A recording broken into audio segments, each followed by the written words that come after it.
በስመ አብ ወወልድ ወመንፈስ ቅዱስ አሐዱ አምላክ አሜን። ድምፃችሁ አይሰማም?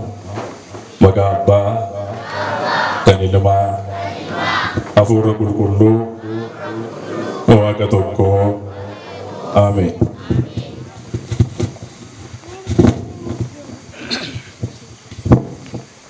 እንዳያዩ አይኖቻቸው ተይዞ ነበር።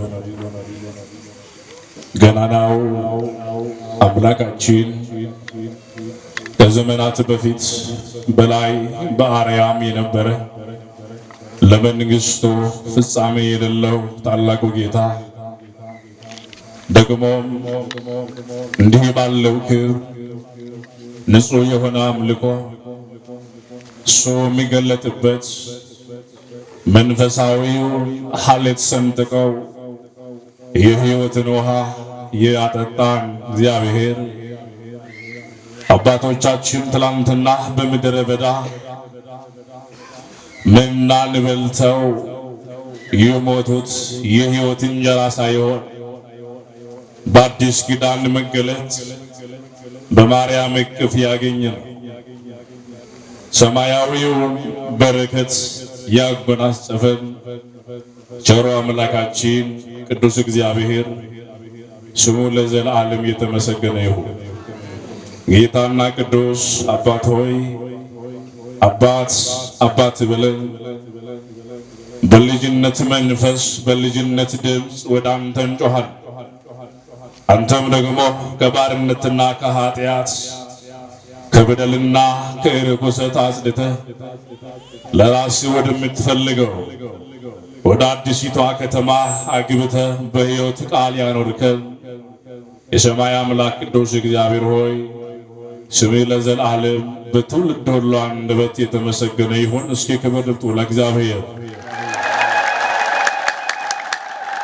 ማምላክ ወላዲተ አምላክ እግዚአብሔርን ያየንባት መስታወታችን የዘላለም ብርሃን የሆነውን ክርስቶስን የወለደችልን እናታችን ቅድስት ድንግል ማርያም ስሟ ለዘላለም የተመሰገነ ይሁን። ምስጋና አምጡ ለድንግሊቷ። ሺህ ጊዜ እግዚአብሔርን የሚያገለግሉ ቅዱሳን መላእክት፣ ጻድቃን፣ ሰማዕታት፣ ደናግላን፣ መነኮሳት፣ መምህራን በየማይረጋቸው ምስጋና ይድረሳቸው። እስኪ ለነሱም እግዚአብሔርን አመስግኑ። እንዳያዩ አይኖቻቸው ተይዞ ነበር።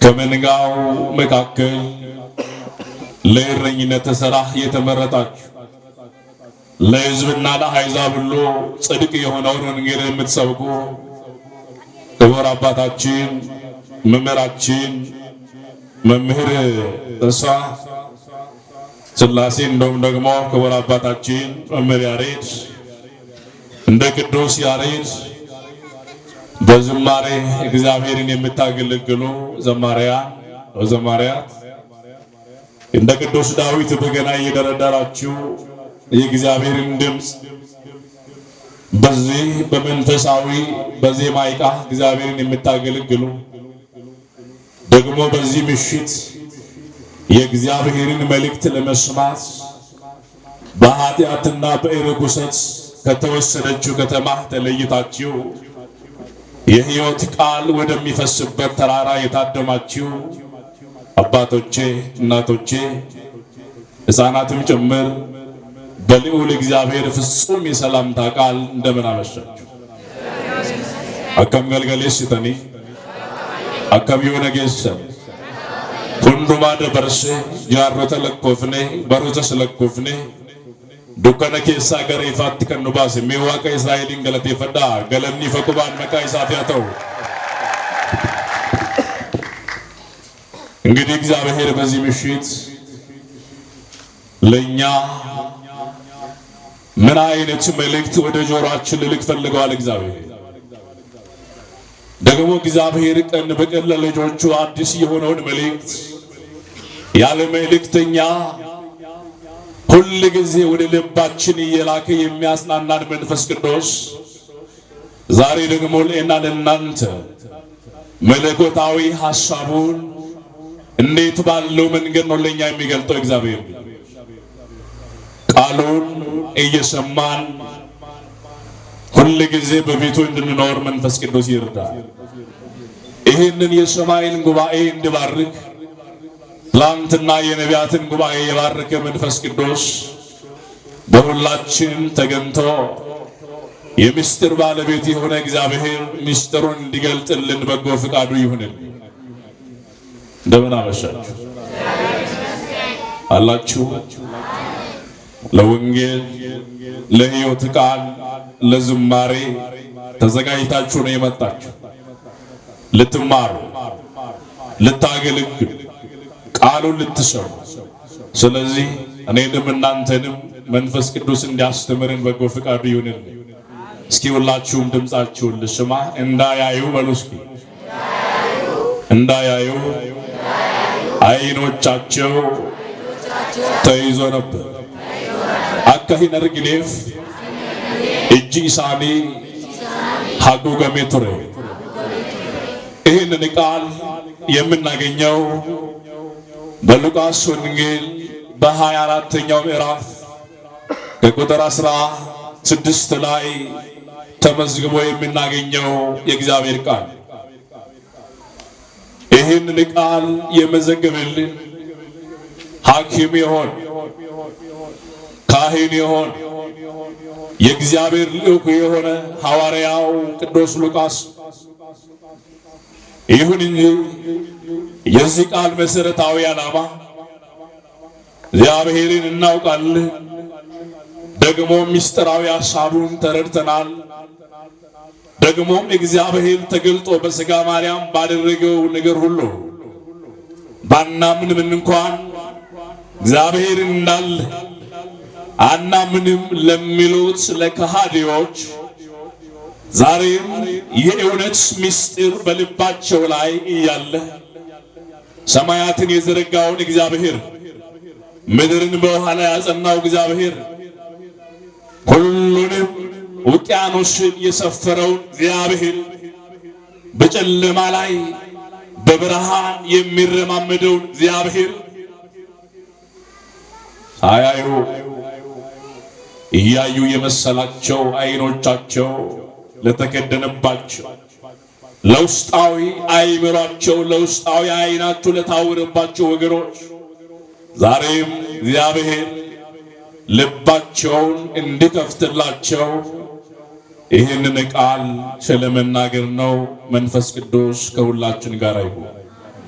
ያዲጎሩን በርኑ ተከና ሰገሌ ከነኬሰት ወንጌላዊ ሉቃስ ሰገሌ ዋቀዮ ሰጃባታ ከነ ይወዱበት ይል ነሞኒ ባየኒ ሳኒ ኡማማ ዱኛ ከነ ጉባይረት የሙጅራት ኡማ ተውይሳ ፈይሳ ተውይሳ ቤካ ቤክቶታ ተውይሳ ክርስቶስ እንደገተኒ ለፔሳኒ ጉባረት ወራ ኢናፋኒ ሸኪን አጉገሜ ጅሩፍ ዋቀዮ ሐረስ ለፔሳኒ ከበኑፍ ከራቀ ጎን ጎፍታን ነው አገርጋው የእግዚአብሔር ልጅ ወደ ኋላችን ተመልሰን ይህንን ቃል ለምንና እንዴት እንደተነገረ ስናይ በዚያ ዘመን በጭንቁ ዘመን ደግሞ ሐዋርያት በብዙ ብርቱ በሆነ በእግዚአብሔር ዙፋን ፊት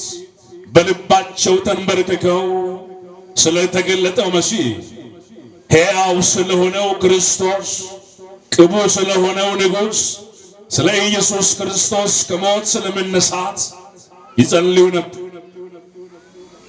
ግን ዓለማችን በዘመኗ ሁሉ የእግዚአብሔርን እርዳታ አትፈልግም። ብዙ ነገሥታት የእግዚአብሔርን እርዳታ ስለማይፈልጉ የእግዚአብሔርን ምሕረት ስለማይፈልጉ በጨለማው ድንኳን ውስጥ ታስረው ለብዙ ዘመናት እንደቆዩ የታሪክ መዛግብት ይናገራሉ። ቅድም መምህራችን ስለ ቃል ሰው መሆን፣ ስለ ኢንካርኔሽን፣ ስለ ምስጢረ ተዋህዶ በደንብ አስተምረውናል። እኔ ግን ከዚህ ፈቀቅ ብዬ ነው የምነግራችሁ።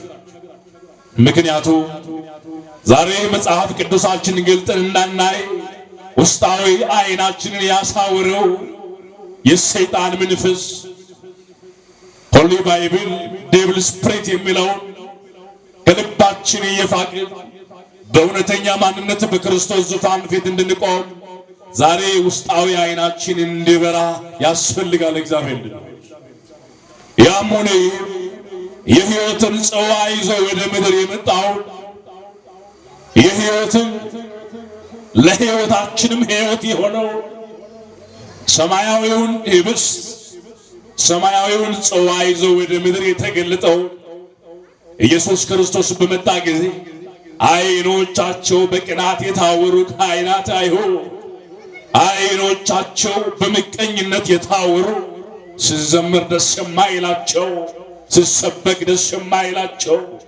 አንዳንዶቹ በእግዚአብሔር ዙፋን ፊት በህብረት ሆነው ጌታ ሆይ እጅህን ቀኝህን ከአርያም ላክ እያሉ ሲያገለግሉ አይኖቻቸው የሚቀሉ ልቡሳን አጋንንት የሆኑ ነበሩ። ያን ጊዜ ክርስቶስ ግን አምላካችን ግን ፈጣሪያችን ግን የሕይወት ጽዋ የሆነውን ይዞ በመጣ ጊዜ ለእነዚህ አይኖቻቸው ለታወረባቸው ትላንት እንዳየነው በኤልያስና በኤልሳዕ ዙሪያ የነበሩት የሰማይ ሰራዊት መላእክት ሰረገላዎች፣ የእሳት ሰረገላዎች የሚያስፈሩና የሚያስደነግጡ እንደነበሩ ጊያዝ አላየም፣ አይኑ ታውሮ ነበር ይላል መጽሐፍ ቅዱስ።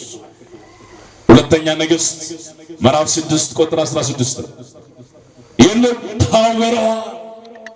ያኔ የእግዚአብሔር ነቢይ እንዲህ አለ፣ ጌታ ሆይ አለ ይህንን ምስጢር ይህንን መለኮታዊውን ሐሳብ በዙሪያዬ ያሉትን ሁሉ እንዲያይ አይኑን ክፈት። ምኑን ክፈት? ወቀዩ ኢጆንዶ መከኛ ነው ያባ አንዳንድ ሰው እያየ ይመስላል፣ ግን የለም በስጋ ያያ በመንፈስ ግን እግዚአብሔርን ከማየት ተጋርደው ወደ መለኮታዊ ሐሳብ እንዳይቀርብ ተጋርደው ብዙ ግርዶሾች አሉ፣ ብዙ እንቅፋቶች አሉ።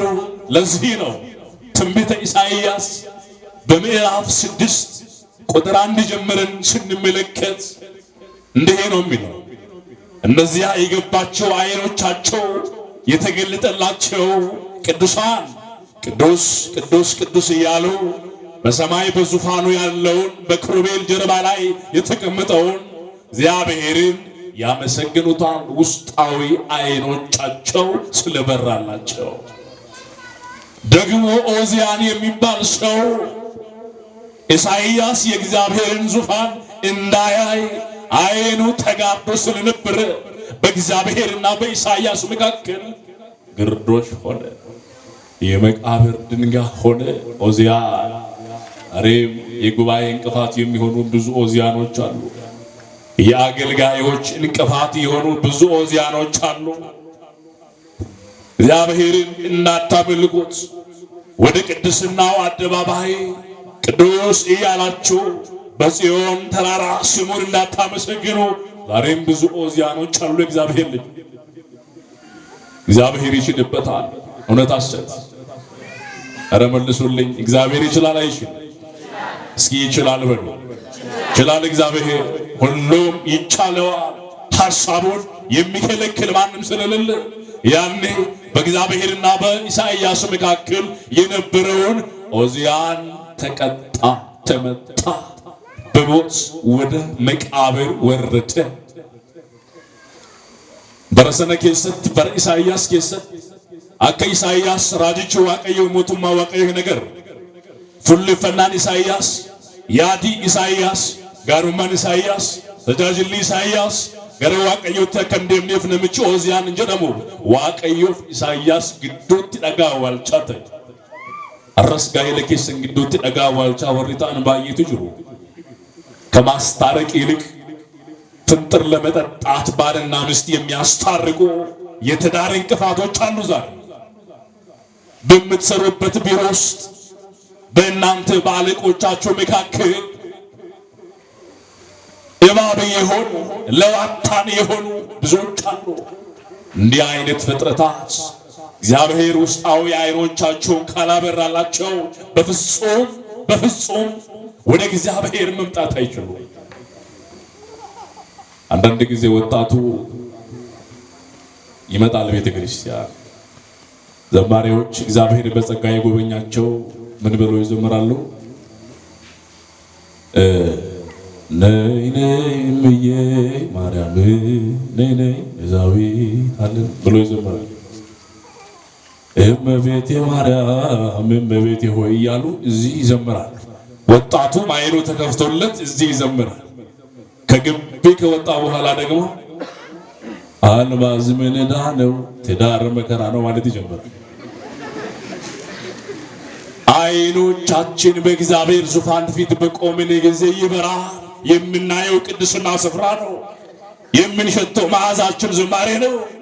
ስንወጣ ግን ሌሎች ነን። ለዚህ ነው መጽሐፍ ቅዱስ ዱዋሊዝምስ አር ናቲንግ ፎር ዘ ጋድ ይላል። አንደኛ ነገሥት ምዕራፍ 18 ቁጥር 1 ላይ አንገዮሚቲ ሚለደማኖ ኩልቱ እስከ መቼ በሁለት ሐሳብ ታነክሳላችሁ? በልባችሁ ላይ የተጻፈውን የእግዚአብሔር ሕግ ታከብሩ ዘንድ ወደዚህ ተቀርቶ ለዘላለም የማያቋርጠውን የሕይወትን ውሃ ጠጡ። ያኔ ውስጣዊ የተበላሸው ያልተስተካከለው ማንነታችሁ በእግዚአብሔር ዙፋን ፊት ይስተካከላል። ወገኖቼ እግዚአብሔር ውስጣዊ አይናችንን ሲያበራ እግዚአብሔርንና ለእግዚአብሔር ያልሆነውን ነገር እንለየዋል። ዛሬ ልባችን ስላልተከፈተ ውስጣዊ አይኖቻችን ስላልበሩ ሮብና ዓርብ እንኳን ተቀላቅሎብናል። ብዙ ዘመናትን እንቃጃለን፣ ኮርኒስ እየቆጠርን እናድራለን። ሐሳባችን ዱቄት ሆነዋል። ምን ሆነዋል ወገኖች? እስኪ ዱቄት የምታውቁ እናቶቼ ዱቄት እንዴት ነው? ዱቄት ለቅጣም ይሆናል አይደል? አዎ ብሎ ወንዶች ይሻላል መሰለ፣ ሴቶች አያውቁም ስለ ዳቦ። ከዱቄት ምን ይሰራል? ወንዶች ምን ይሰራል? ጎበዞች እናንተ ማን ቀድማችኋል? እናቶች አስተጋጃሉ፣ እናንተ ትበላላችሁ። ሐሳባችን ግን በዘመናችን ዱቄት እንዳይሆን እግዚአብሔር ይርዳ። አሜን በሉ። ዛሬ የዓለም ሐሳብ ዱቄት ስለሆነባት ቡኒ ያለ ስለሚበተንባት ውስጣዊ አይኖቻቸው ስላልበራላቸው ዛሬ የሚያስቡት አመድ ቡኒ የሚል ሐሳብ። አንድ ዳቦ ጋጋሪና አንድ ገበሬ ተስማሙ ይባላል። ሰማችሁ? ማንና ማ? ስለ ዳቦ ሲነሳ እኮ የማይናገር ሰው የለም። ማንና ማ? ዳቦ ጋጋሪና ገበሬ ተስማሙ። ገበሬው እድሜው ይርዘምና እንደው 170 ሺህ ዓመት ኖርና የከተማውን ነገር አልቀመሰም። አርሶ አደር ነው፣ የዋህ ነው፣ ልቡ በርቶለታል። አይኑ ብቻ አይደለም ገጠር ላይ ያለው ከተማ ውስጥ የምናያቸው ፎቆች 5-7 ስታር የምንላቸው ከገጠር የመጣው ነው አይደል እንዴ? ከተማ ላይ የሚበሉት አይደል እንዴ? ስለዚህ ለገበሬዎቹ በእውነት ምስጋና ይገባቸዋል። አመስግኑልኝ እስቲ በዚህ አጋጣሚ። ተስማሙ። ገበሬው እንዲያ ይሄ የዳቦ መዓዛ ደስ ይለኛል አለ። የምን መዓዛ? የዚህ ዳቦ መዓዛ ደስ ይለኛል እባክህ አለ። ስለዚህ ቀን በቀን አንዳንድ ኪሎ ዱቄት አንተ አንዳንድ ኪሎ ዱቄት ስጠኝ አለው። እኔ ደግሞ አንዳንድ ኪሎ ቅቤ ልክልሃለሁ አለ። ምን ልክልሃለሁ? ቅቤ ልክልሃለሁ አለ። ተስማሙ። ቀን በቀን ገበሬው አርሶ አደሩ ልጁ በዚህ ደብተሩና መጽሐፉን ይዘው በዚህ ደግሞ 1 ኪሎ ቅቤ ይዞ ወደ ከተማ ሄደው ቅቤውን ሰጥተው ምን ተቀብሎ ይገባል? ምን ተቀብሎ ይገባል? ዱቄት ተቀብሎ ይገባል። በዚህ ህይወት ውስጥ ብዙ ዘመናት አለፉ። ብዙ ወራቶች ነጎዱ። አንድ ጊዜ ከተማው ያለው ያ ዳቦ ጋጋሪው ልቡ ስላልበራለት በጥርጣሬ ተነሳና ይሄንን ቅቤ መመዘን አለብኝ አለ። ማድረግ አለብኝ፣ መመዘን አለብኝ። ይሄ ሰውዬ ሳያታልለኝ አይቀርም። ከዛ በኋላ ቅቤውን ሲመዝን ለ1 ኪሎ ሩብ ጉዳይ ነው። ስንት ጉዳይ? ልመሽ ነው። ስንት ጉዳይ? ንስሐ ሳንገባ ሩብ ጉዳይ ሆኖብናል። ወደ ማምለጫው ሐለት ሳንመጣ ሩብ ጉዳይ ሆኖልናል። በበቀልና በኃጢአት ውስጥ ተነክረን ያለን ሩብ ጉዳይ ሆኖብናል። ዝማሬው እየናፈቀን የግሮሰሪ ባንኮን ላይ መቀመጥ እያለ ወደ እግዚአብሔር ሳንመለስ ረፍሮብናል። ወገኖች ሩብ ጉዳይ ተነሳ። በበቀል በኃይል ተነሳ። እንዴት አታልለኝ! ገበሬው መጥሪያ ደረሰው። ከየት ወገኖች? ከፍርድ ቤት፣ ከከተማ መጥሪያ፣ ከፍርድ ቤት አባ ለንጋይ ትበረሽ ነሚቻንና አቲ አመንታን ሲለማንግዱ ጅሩ ሂርስቴ የሮንዱባ ወንተ ከነራ ወደ ፍንበርባደም ትፈልጋለህ የሚል ቃል መጥሪያ ደረሰው። ገበሬው እንዲሁ ከእርሻ ከማሳው እንደተመለሰ ብዙ አለሃያትን ብቻ ፍርድ ቤት ትፈልጋለህ በሚል በንጹህ ልቦና ሄደ። ያኔ ዳቦ ጋጋሪው ዱቄቱን እያራገፈ አብሮ ቆሙ። ቀኝ ነገር ሲቆሙ ለምን እንደመጣ ታውቃለህ ተባለ። ክቡር ፍርድ ቤት እኔ አላውቅም አለ። ማ? ገበሬው። ጎበዞች ኧረ ያውቃል አለ። ማ? ዳቦ ጋጋሪው። በሁለቱ መካከል ዲቤቲንግ ተፈጠረ። ክቡር ፍርድ ቤት አለ ገበሬው፣ ምን ትላለሽ? ከዚህ በፊት በንጹህ ልቦና በንጹህ አእምሮ ልጆቼ ዳቦ ስለሚያስፈልጋቸው እኔ ከተማ ላይ የሚጋገሩ ስለማልፈልግ ጂፕሰም ወዘተርፈ ስለሚኖረው እዚህ በቆሎን ጨምሬበት ለልጆቼ ዳቦ መጋገር ስለፈለኩኝ ከተማ ላይ ዳቦ ከሚጋገር ከዚህ ወንድሜ ጋራ እሱ 1 ኪሎ ዱቄት እኔ ደግሞ 1 ኪሎ ቅቤ ለመለዋወጥ ተነጋገርን። ከብዙ ጊዜ ዘመናት በኋላ አሁን ተከሰስኩኝ። ጥፋቴ ምንድነው አለ። ክቡር ፍርድ ቤት አለ ዳቦ ጋጋሪው፣ ይሄ 1 ኪሎ አይደለም ለ1 ኪሎ ሩብ ጉዳይ ነው አለ። ተጠራጠራለህ? ልክ ነው አለ ፍርድ ቤት። አዎ ክቡር ፍርድ ቤት ልክ ነው አለ። ማ? ገበሬው። እንዴት? ሁሉ ጊዜ እሱ ሰፍሮ በሚልክልኝ በዚያ በተቋጠረው ፔስታል እኔም እዛው ላይ አድርጌ በሱ ልክ እየሰፈርኩ ልክለታለሁ። ገጠር ውስጥ እንደምታውቁት ኪሎ የለም። እሱ በላከልኝ መጠን እኔም በዛው እየመዘንኩ እልክለታለሁ። ስለዚህ ሚዛኑን የደፋ ቀድሞም አይኑ ያረበላለት ኃጢአትን የሰራ በእኔ በወንድሙ ላይ ወንጀልን የሰራ እሱ ነው። እኛ ጋር ኪሎ የለም። ፍርድ ቤት ምን አለ? በሰፈርከው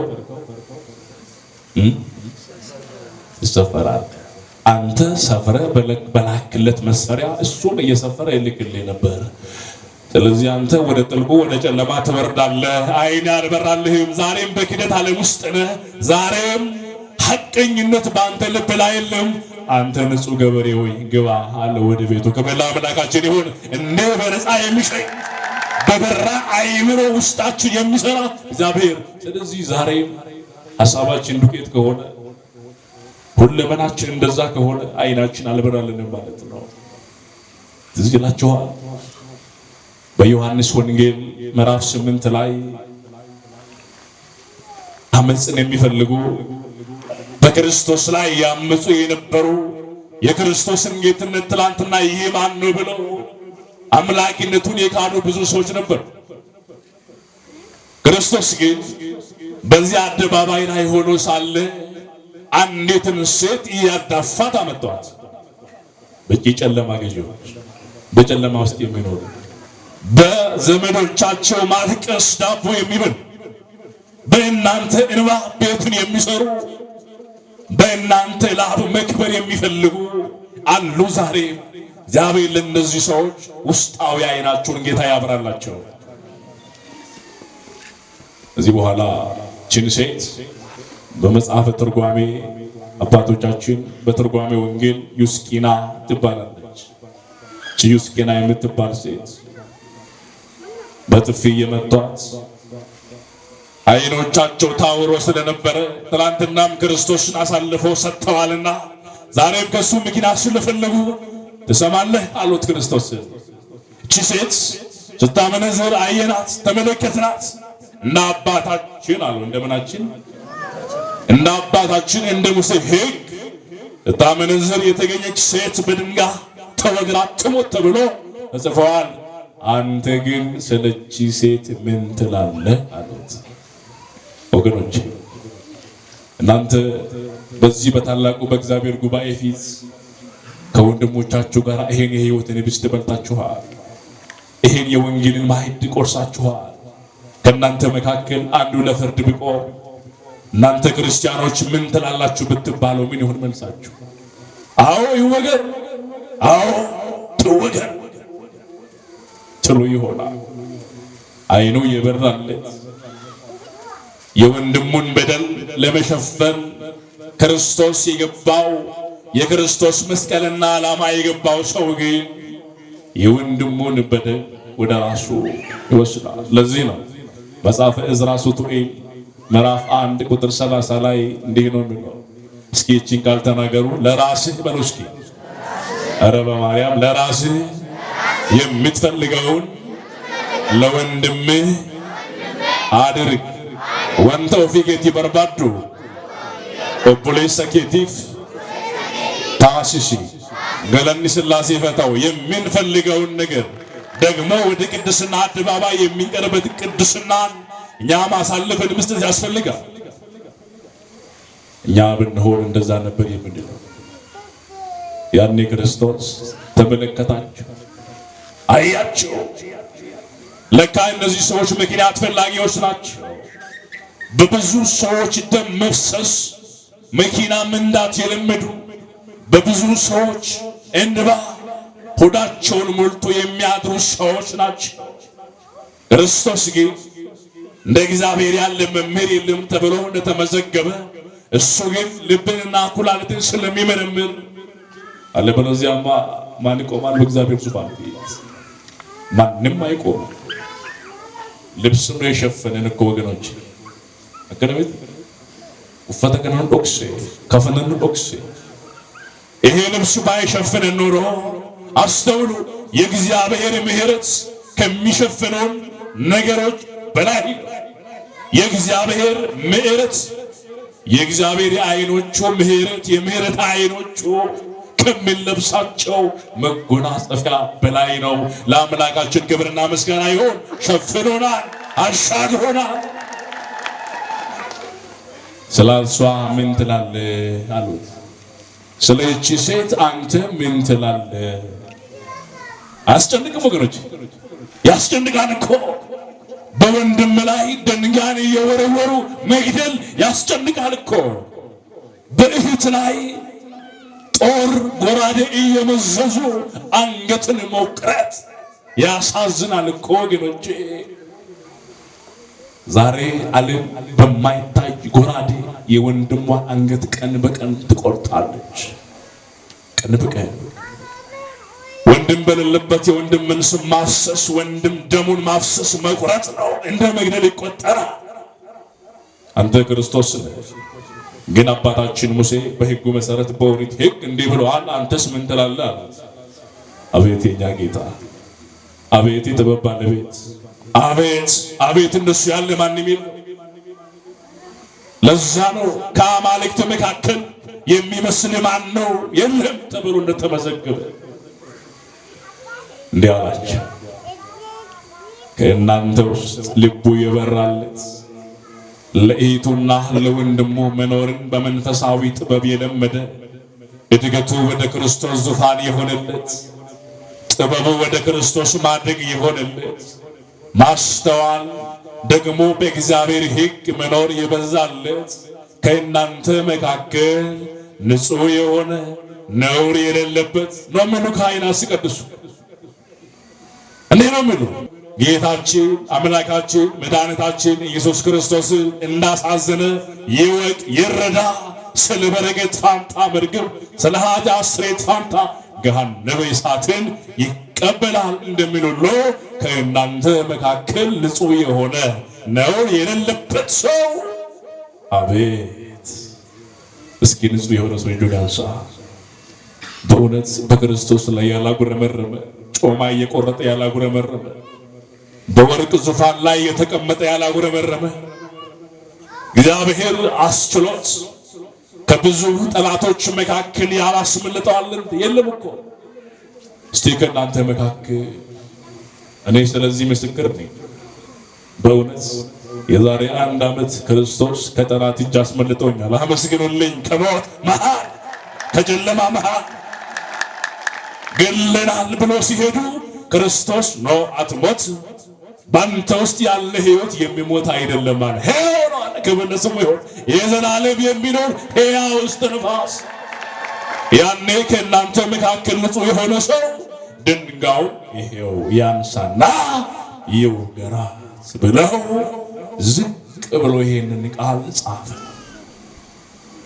እስን ጌሳ ነምን በዲህን ቀምን ነምን ጩቡ ህራወኔ ነምን ዋቀየን ጉባኤረት ጎቻ ሱከኔ ሳይሮጀን ዱበርቲ ከነ ጉባኤረት አዎ እንዳላችሁ እንደ ሙሴ ሕግ ይውገራት፣ ግን መስፈሪያ አለው፣ ግን ኢንትራንስ አለው።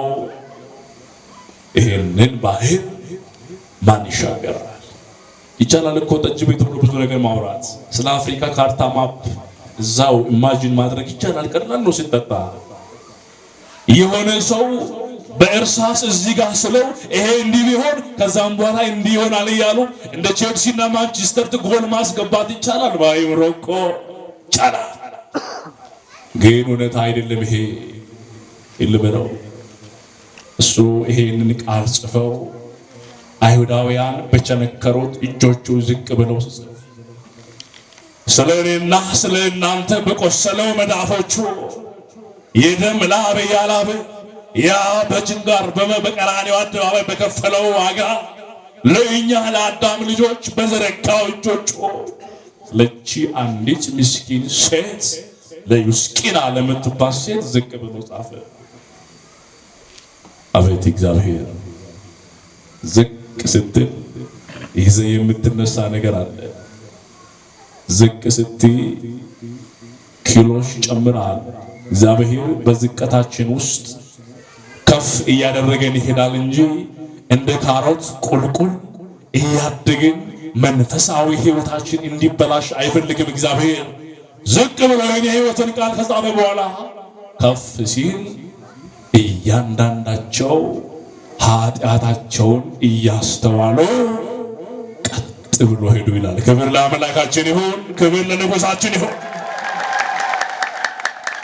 እንዲህ አላት፣ አንቺ ሴት ከሳሾች ዓይናቸው ያልበራላቸው በውስጣቸው ቅናትና ተንኮል የተሞላባቸው ሰዎች ወዴት አሉ? ጌታ ሆይ የሉም አለች። የሉ ኃጢአተኞች የሉ፣ በደለኞች የሉ፣ ዳር ጎጠኞች የሉ፣ መንገድን ዳርን እየከፈሉ አንተ እንዲህ ነህ የሚባባሉ ሰዎች የሉም። አሁን ሄደዋ እንግዲህ አላት። እኔም እስኪ ይህችን ቃል በሉ፣ እኔም በሉ አልፈርድብሽም፣ በሰላም ሂጂ። ክብር ለንጉሳችን ይሁን። በሰላም ሂጂ አላት። ደስ አይልም ወገኖቼ? እግዚአብሔር የእኛን ሸክም የመቃብር ድንጋይ የሆነብንን ከኛን ከባለው ሂዶ ሲለ ጎረቤቶቻችን ቀን በቀን በመርዝ እየጠበቁ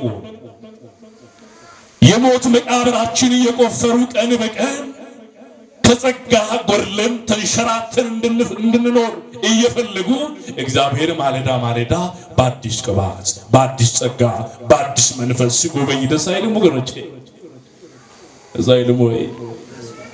ድሮ ጎረቤት ልብስ ሲያሰፋ አንዷ እናት መጣ ለጎረቤቷ ታሳያለች። እንዴት ነው ይሄ ቀሚስ? እንዴት ነው ይሄ ጥልፍ? ይሄ ጥበብ አያምርብኝም ወይ ትላለች። ጎረቤቷ ደህና ከሆነች እግዚኦ እጅግ ያምርብሻል፣ ደስ ይላል ትላለች።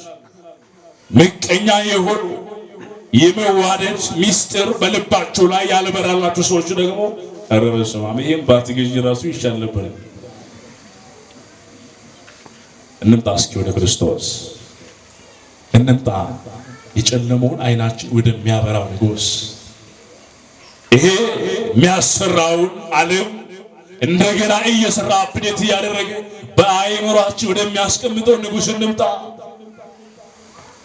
እንዲህ አሉ። ይህንን ቃል በመንፈሱኛ ያነብና ትምህርትን የጠቀልለዋል።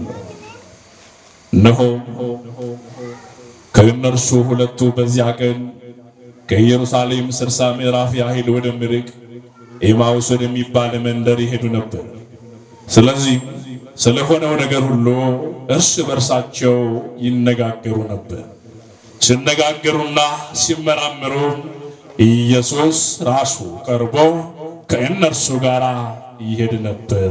ነገር ግን እንዳያዩት አይኖቻቸው ተይዞ ነበር። ምን ነበር? አስተውሉ። እነዚህ ሁለቱ ሐዋርያት፣ እነዚህ ሁለቱ ከ72 አርድእት የሆኑ ሉቃስና ቀሌዮጳ ዝም ብለው ስለሞተው ትላንትና ታሪክ የሰራውን የሕይወትን ታሪክ የለወጠላቸው ለኢየሩሳሌም መበጀት ለኢየሩሳሌም የሕይወት አክሊላቸው የሚሆንላቸውና የሆነላቸውን ስለ ክርስቶስ በአይምሯቸው እያወሩ ይሄዳሉ። ስለማን ነው የሚያወሩ? ስለማን ነው የሚያወሩ? ስለ ሰው ብዙ ዓመት አውርተን የለ?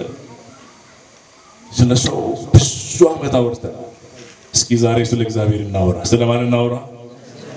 መንፈስ ቅዱስ ይርዳ።